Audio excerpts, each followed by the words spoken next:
Let's understand how Shared L3out works in ACI Fabric. And before that, I'll very quickly tell you what exactly this Shared L3out actually means. So, as we all know, inside ACI Fabric, there are three default tenants present: the management, infra, and common tenant. So the concern over here is regarding common tenant. This tenant is the place where we can deploy different policies which can be used common to the complete fabric. Now, similar to that, we have an L3out connection which is configured in the common tenant, and then let's say, for example, the L3out is defined and configured here.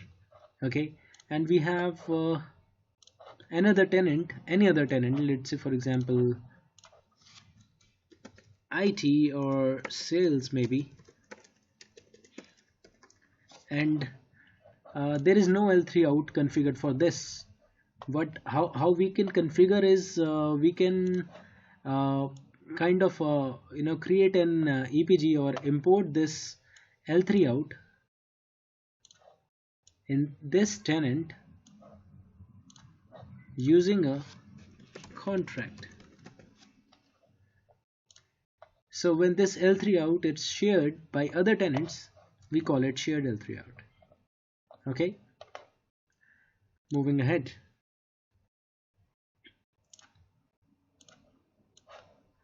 The first and foremost important requirement, or you can say the prerequisite requirement for shared, or in that case actually any L3out to work in ACI Fabric, is to configure both the spines or all the spines as route reflectors. The minimum requirement is to configure at least one spine as route reflector, but as a best practice, all these spines are configured as route reflectors in ACI Fabric. Thereon, we can create one or more VRFs under a single tenant depending upon our business requirement. As you can see here, these are the VRFs.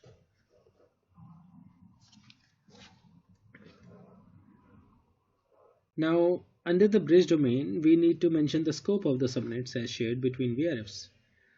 This would help us having the routes being leaked, so that because we are using a shared L3out, so we'll be basically trying to communicate between VRF from our tenant to the VRF on common tenant. So it needs to be, the subnet scope should be shared between VRFs to make it statically routable from one VRF to other.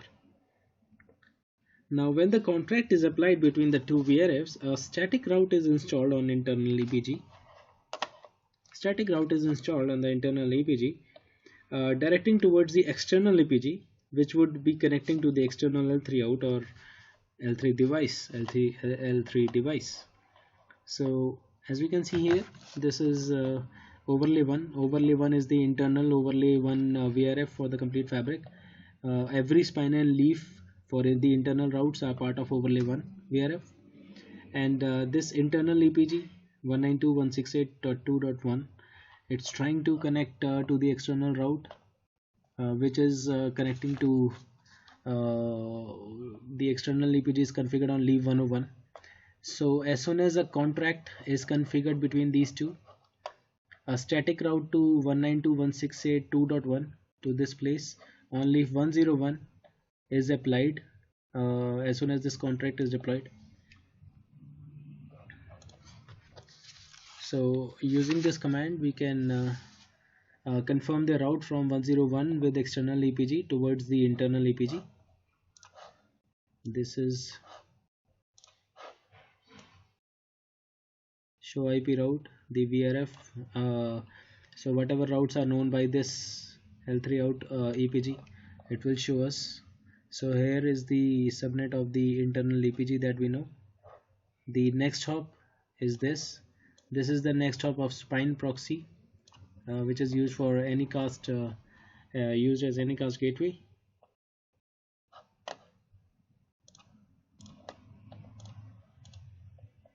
Now, if the bridge domain subnet needs to be advertised externally, we can adjust the scope to advertise externally as well to facilitate the same. Now, how external subnet advertisement takes place?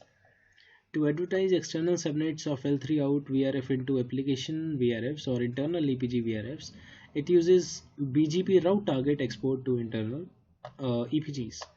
So this BGP route here, it's exported, here it's exported, and here it's imported. So this internal EPG now knows about this external EPG to reach the L3out.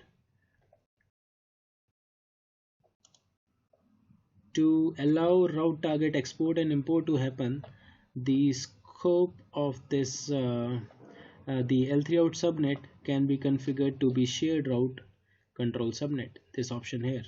If this option is checked, only then the BGP route will be exported from external L3out and imported in the internal EPG.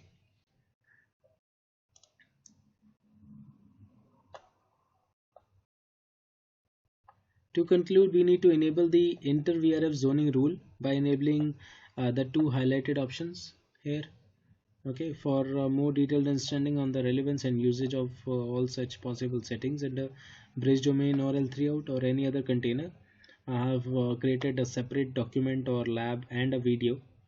You can reach out to me over email or just write in your comments in the below video and let me know and can elaborate you better.